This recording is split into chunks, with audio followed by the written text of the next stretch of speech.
Après mariage, quelqu'un va se faire bon, n'a laissé. Vidéo au bon, le 3 décembre, et on a tiré une date. Prêcher bisou par exemple, c'est comme au Baliwana. Parce que prophétie à passer d'allo et Kokisam.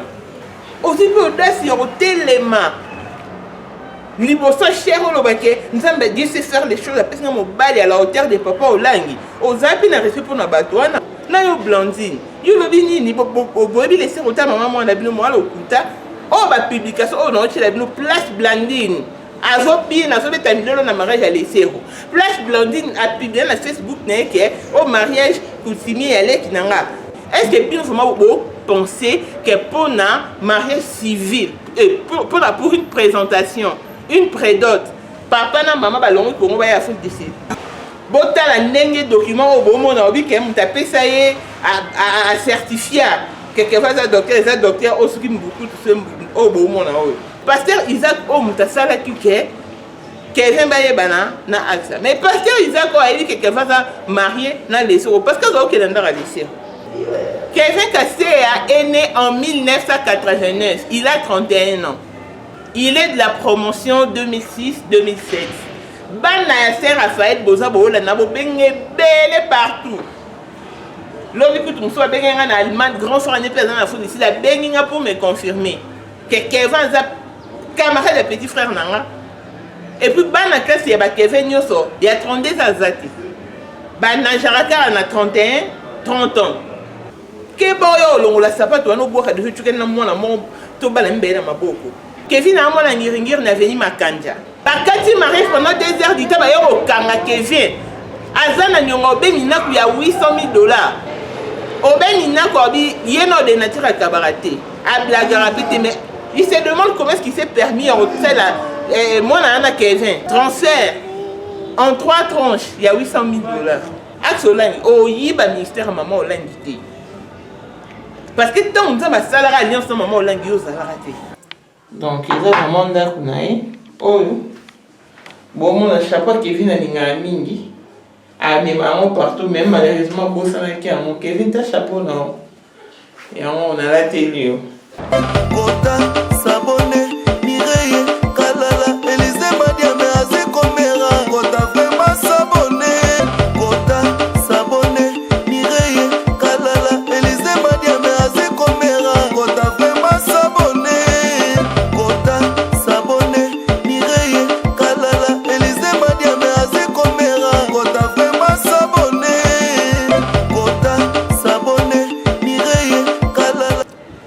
Bienvenue sur Maman International TV Show.com. Nous sommes en Afrique du Sud, fidèles téléspectateurs.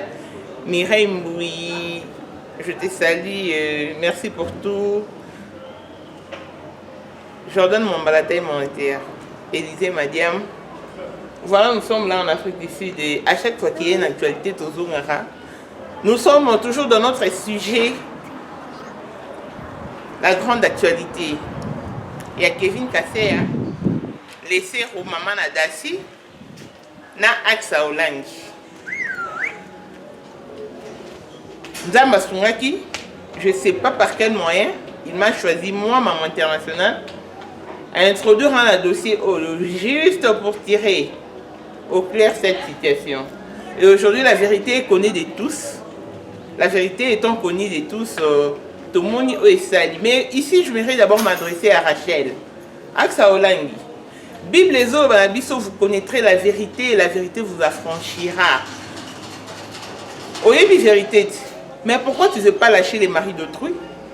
Pourquoi tu ne veux pas lâcher alors que tu es servant de Dieu? Pourquoi on ligne qu'on pratique Bible était?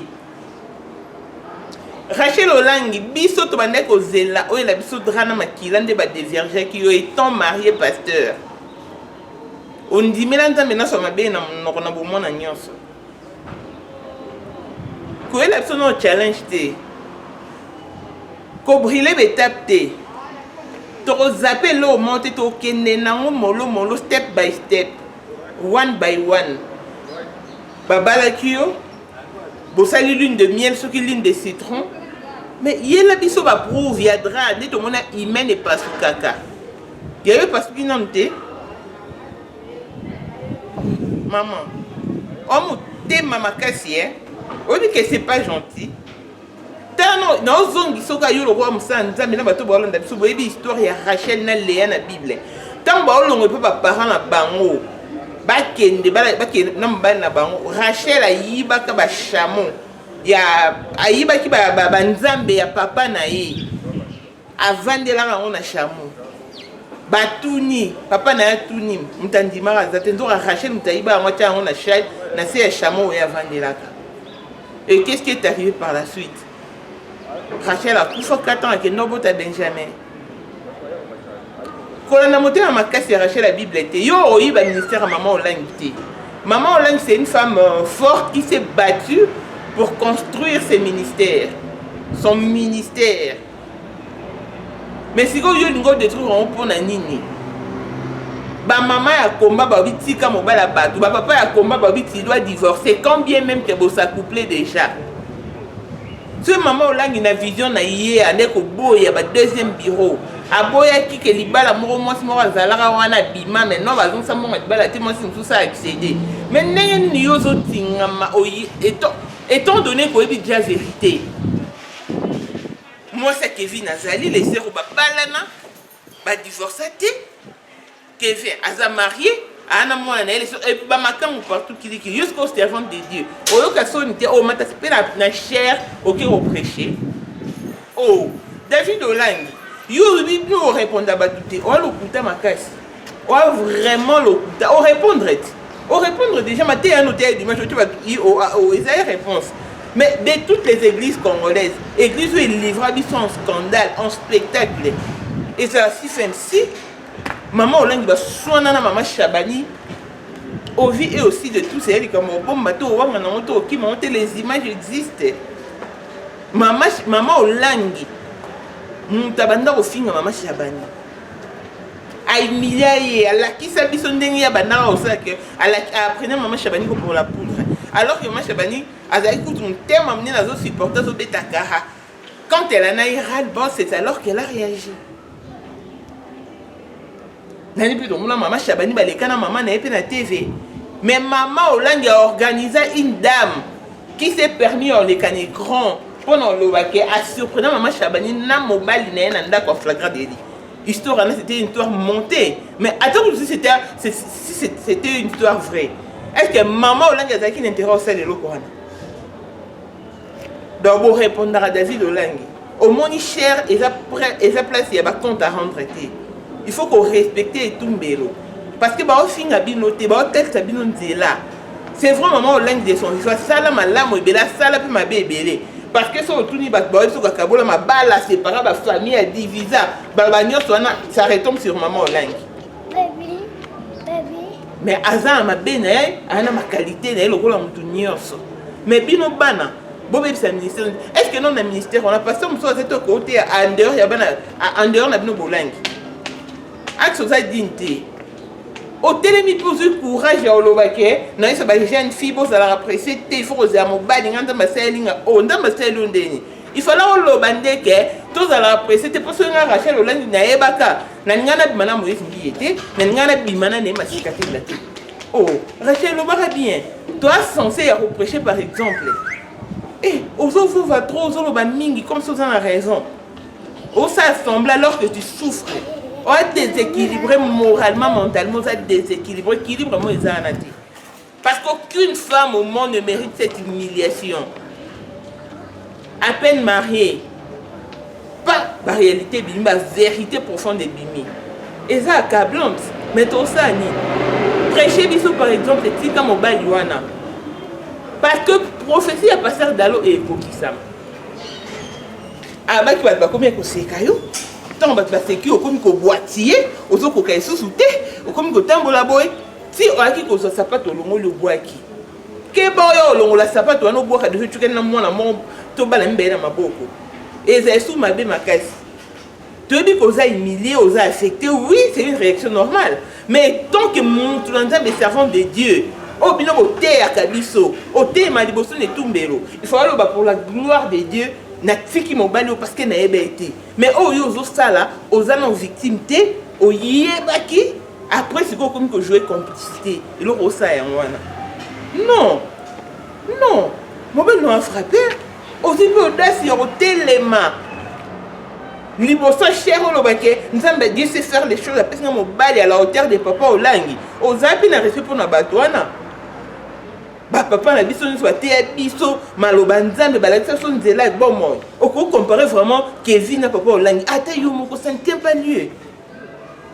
Bande ko bino bato bolanda nga botanga na Genèse 31 na Genèse 32. Botanga histoire ya Rachel ya Bible. Boyedi on kutu mieux que nga ndenge Rachel ayibaka banzambe ya papa na ye. Avant de la on a fait chameau. Axe Olangi, oyiba ministère maman Olangi te. Parce que tant on a salaire alliance maman Olangi au salaire te. Et ce qui réellement œuvre, oh ils ont œuvre en de Rachel Olangi au tika. Il y a une famille qui vous a lancé un message à tous les Olangi. En fait, je m'en vais rentrer en contact avec Luto Yeba, message des Anini, et après on va revenir pour commenter. C'est un peu ça. Bonjour papa. Oui, bonsoir. Tokoye bobengi biso wapi? Ce pourquoi se présenter pour vendre au Bolanda biso. Ngala bengi dans la France. Dans la France, comment on a Kukula. Kukula. Non, K-U-T-U-L-A. Kutula. Kutula, Kutula, oui. Hein. Voilà. Tokoye bande au monde entier landa biso. Oh, expliquer au bengi biso pourquoi. Bon. Premièrement, la bengi bino mingi parce que nous avons un problème. Nous avons un problème. Oui, lequel? Problème que nous avons, ils arrivent depuis 2017. Ok. Donc, non, 1997. Depuis 1997, oui. 1997, dans l'église où il y a 6 femmes ici, le stade du 20 mai. C'est bon, le stade du 20 mai. Papa Nabiso a ébaki maman Olangi. Ni maman Olangi n'a pas Olangi, a ébaki bangote. Ok. Ezaki na mutu moko boyi. Abana osambe na sifem. Kombo na ye Vita ala meti. Agi meti. Mobali? Comment on va tout manier? Abana osala ba commerce, hein? Ya usomba ba bonti photo pour akina otika na Kishasta. Ok. Azaki na ba véhicule ebele abana ocommandé. Akuta ba yebana na papa na atekelaka papa na so voiture mo. Je crois qu'il fait la Mercedes, je pense. Si j'ai une bonne mémoire. Ok. Ça date de longtemps, on a fait bien avant. Ok. Le baboué. Bana momo, bana. Ayebi. Ayebi situation où bayebi makambo bangwan. Ayebi. Alors, na osenga na bango bazala bat. Bachara nzambe liboso. Bacha nzambe na makambo nyoso tu basalaka liboso. Parce que nzambe alingi justice. Nzambe alingi injustice te. Bazala batu, bazala conscience à rétrocéder eloko oyo mukolo nango azana 80 ans. Il n'a pas pu jouir de eloko na ye. Alors on a plus de temps où tikala na bina ye. Baluka malo, batikela ye eloko na ye pour ajouer nango ata na tamwa tango moke wa tana. Message nazaki nango mpona bango yango avec tout le respect. Et deuxième chose, naina senga la président de la République. Oui. Monsieur Félix Antoine Tshilombo. Oui. Tshisekedi. Tosengi na atala tulikama. Ok. Parce que yé azali Oui, on a état de droit. Vous donnez état de droit. C'est vraiment une possibilité d'aller à ce dossier, à ce conseiller juridique, maintenant le dossier de A à Z, et nous avons la raison, pas tout ça est raison. Et la cinquième chose, c'est maman Denise, pas maman. Papa a 80 ans, et maman Denise a appelé à l'eau la maman naïe. Donc, tout ce qui n'a pas envie de parler. Pourquoi toujours fonctionner dans la question du droit? Puis, si on peut retrouver le droit, tout l'ennemi, tout nyogwami, les gens sont morts à cause de ça. Ok. Papa a âge à 80 ans, pour ça est prison, pour na bien na émo. Oh, voilà famille au langue. Mais oui, papa a dit ça, où t'as prison à Makala. Et là? Papa a dit ça, où t'as Makala. Ndeko na biso ebele bakota mususu papa na biso mususu auto bima prison même pas na minute on est dans le baou na sali ta 6-7 mois na libanda na libanda auti prison na Makala pour na ba bien na biso. Donc toujours c'est vraiment la président de la République démarche naie ils allaient très bien. Ils apprennent très bien bateau, tous ont besoin de la loi du plus fort. Comme dans le pays, comme que nous sommes la raison, aussi raisonnable. C'est vraiment le président Félix Antoine Tshilombo, Tshisekedi, Atal absolument. Donc, nous avons solo pour à partir de Bino parce que on a cherché beau to luki na ndenge nyonso pour to mekata ko kota en contact nae mais toujours moyen. Donc, seule possibilité, bino bato média, ne beaucoup pendant tango pour écomer la taille. Et toujours, c'est dans la nous à CFMC. Avec tous les respects, parce que nous avons na bango, dans le respect, nous tous n'avons pas na bango. Vraiment, bas à la impartial. Bas à la impartial, bas à la sentimentée.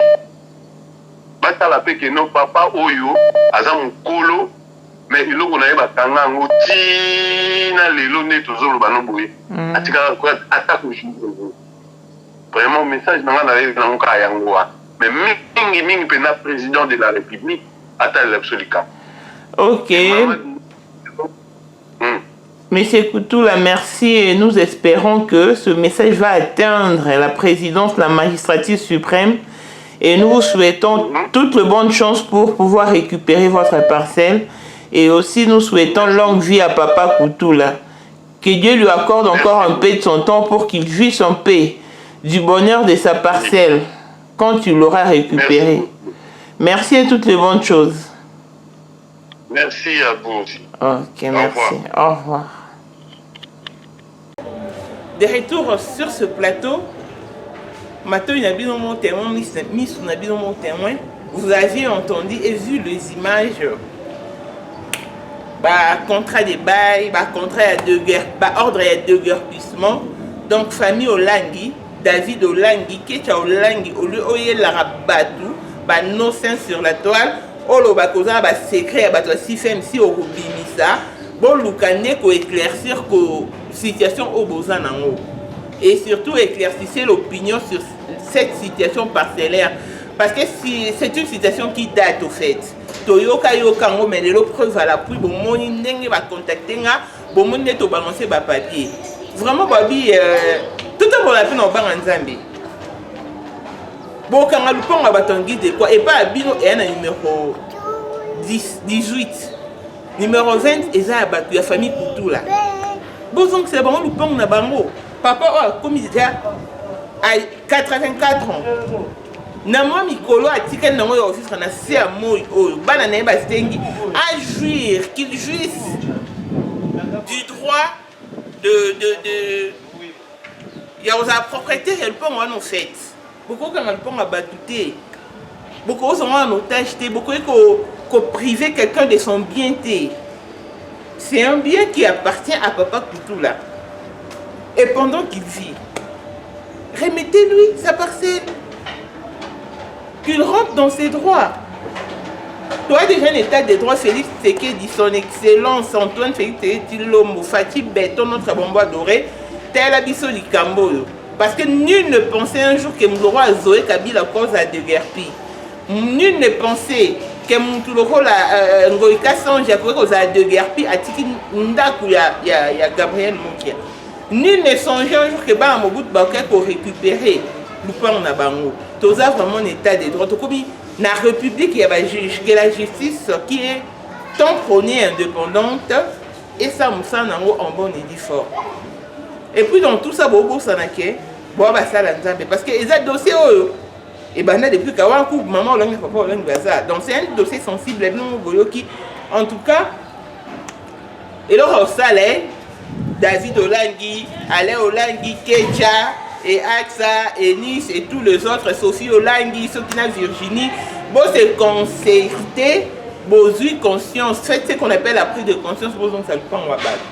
Ben si bino que Kevin Aza frappé bon moi ni polo oh non là c'est bino oh tu dois explication non parce que toi tu dois comprendre laisser web singara ah Kevin alingaka t-shirt au makasi soit la terme je crois que Osaka axa mtu atindela ki or ezaki axa atende na bina vidéo wana ezalaki chipo la Zimbabwean tastelela Kevin t-shirt au bomona bakomi Dedi tout donc le père de D a commis la chise a commis d'assis.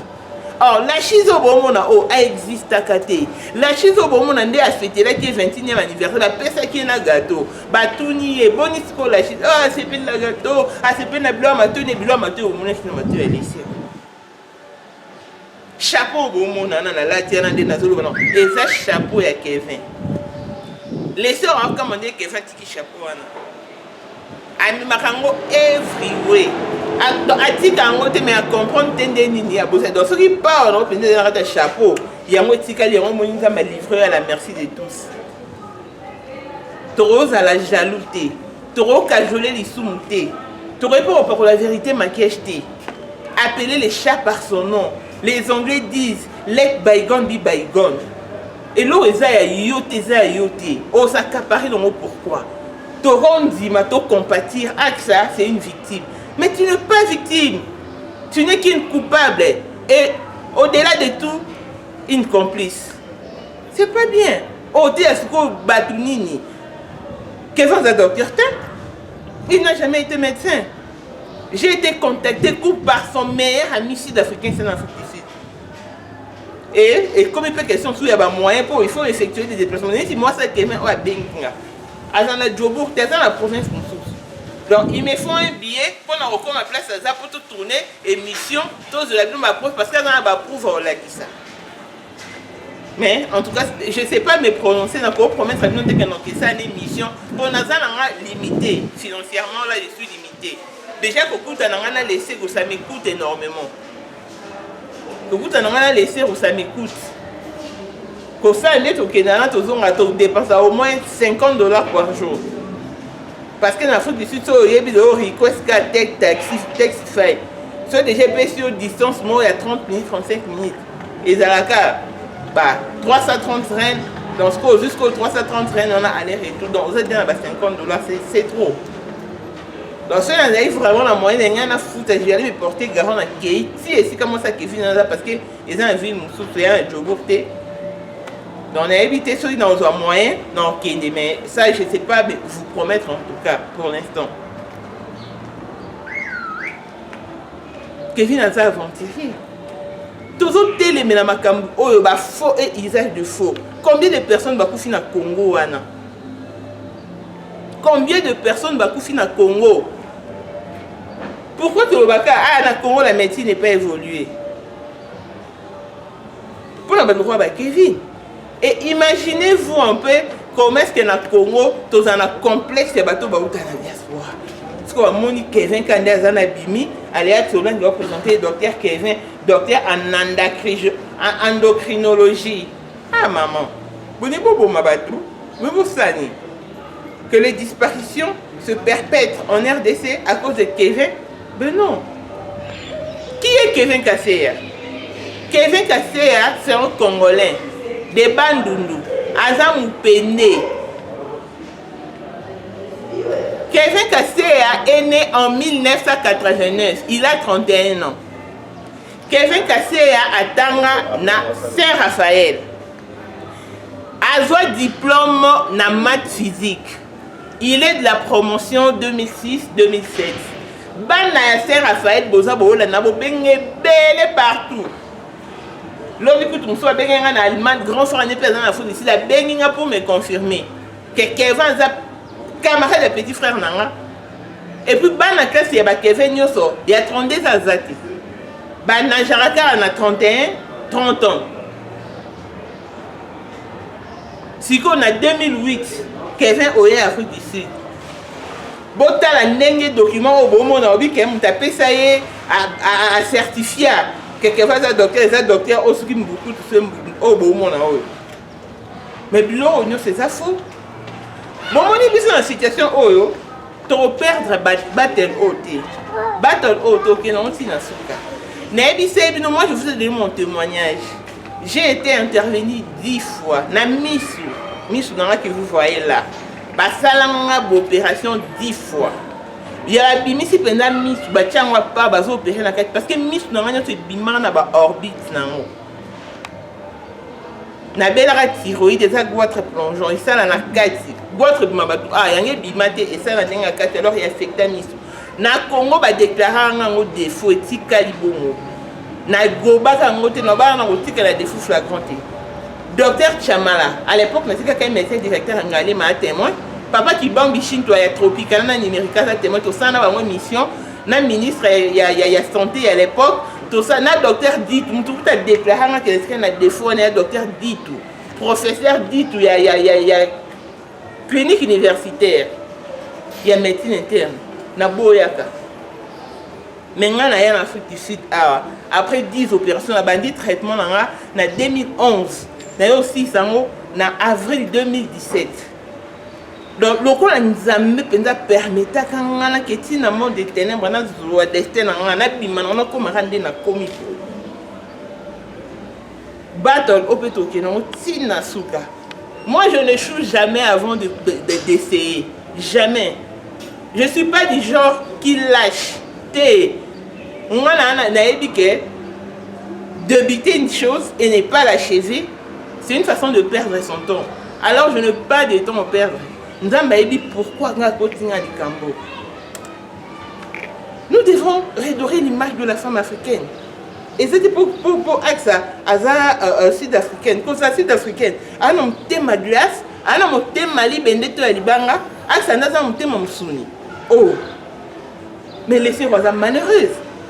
À Zobela, tant ceux qui est. Dans ceux qui étaient les zéros, l'hôpital est un hôpital. C'est une façon pour elle de s'exprimer. C'est une façon pour elle d'exprimer sa peine, de révéler sa douleur. Parce que nous sommes beaucoup plus comme ici, comme monsieur c'est une femme en pleurs. Nous sommes titre, nous allons des Voice of Women. Mungongo ya mwasi, kolela ya mwasi. Et un débat ça non est on depuis moi qui appartient à bosser qui oui à s'exprimer pour yo quand mon intégralité dans haut. Bateau bazo qui chante encore ba joli chilumbo, banadia ka bien la diva bazo qui chante avec intégralité non ba kokyo si santé babi la leli. La bito leli. Donc et ça la bien cette situation oyo. Et puis c'est que grave ba pasteur na biso pardon n'a manqué bino ba respecter.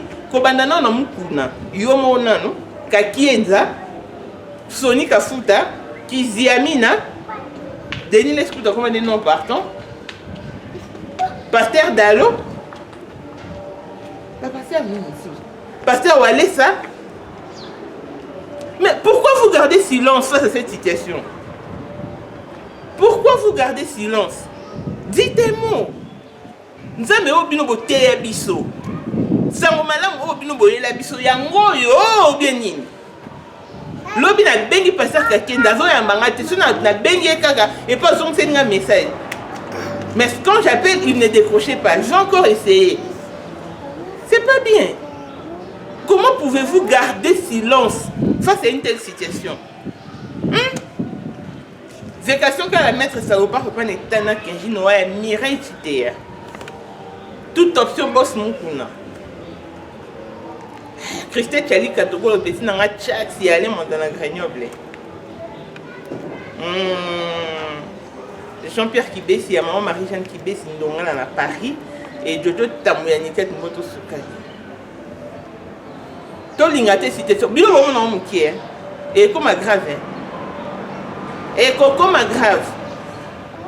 Nous avons menacé, nous avons malibandate.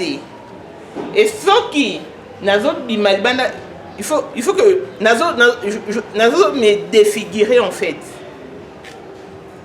Je me déguise en une autre personne pour la bio parce que je reçois des menaces. Il y a l'IOA, tu seras achevé et on va te violer, on va te blesser. Parce qu'il y a eu 15 ans, situation et quand Dieu donne une vision, il donne probablement une provision. Donc il sait comment me protéger, mais moi aussi je suis sur mes gardes.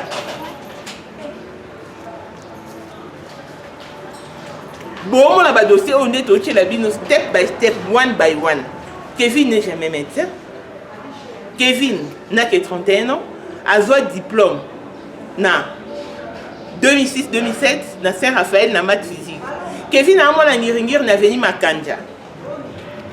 Ce lobby, laissez à un Kevin, j'avoue. À un colo na yé. Mais ça passe à un colo na yé. Il faut boyer bango. Boyer baki ça passe à un colo Kevin. Mais bino bana si femme si on comprend bino te. Ba papa na ba maman si femme si. Bilenge ba ya ba lek na si femme si. Oh. Mais bo fungo la pe misut. Bino bozaki na mariage traditionnel, na mariage coutumier à AXA. Bakati mariage pendant 2 heures du temps ba yo kanga Kevin. Azana nyongo be minaku ya $800,000. Mariage est katala pendant 2 heures du temps. Diffusion signal na TV ya Canal TV na nyo katanaki. Mais bozana bo jouer hypocrisie boloba. Oh mariage aux épines en parce que elle a essayé bitumba dès le départ. Mais non, c'est un escroc. Azana nyongo be minaku. Obe minaku abi yeno de nature à cabareté. A blague rapide mais il se demande comment est-ce qu'il s'est permis en fait là moi na Kevin. Moi, transfert en 3 tranches, il y a $800,000. Donc, il y a un place qui il y avait du fétichisme inside. Il y a quelque chose de suspect, il y a quelque chose qui cloche. Parce qu'il y a un enfant naïe. Tant que il y a Kevin. Il n'y a pas match, il n'y a pas photo.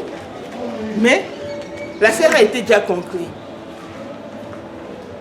Eh, bon ça la semblant que kuna na toile na réseau na média réseau social beaucoup ma mais tant boya na prison ba dobe nga bout na mamwe boye bana ki ndenge nini Kevin ba bana na accent ndeni Kevin ba et puis Kevin ba bana na accent na betele no solo wana eza pasteur wana pasteur Isaac o mutasala kike Kevin ba yebana na axa mais pasteur Isaac a dit que quelqu'un va marier na laisser parce que zo kelanda ra laisser oh na yo blondine yo lobi ni bobi laisser ota maman moi na bino moi lokuta oh ba publication oh non la bino place blondine azo bien na so beta milolo na mariage à laisser place blondine a publié na Facebook na que oh mariage coutumier aller kinanga mes parents chéris est-ce que bino vraiment penser que pour un mariage civil pour une présentation une prédote papa na maman balongo kongo ba ya Afrique du Sud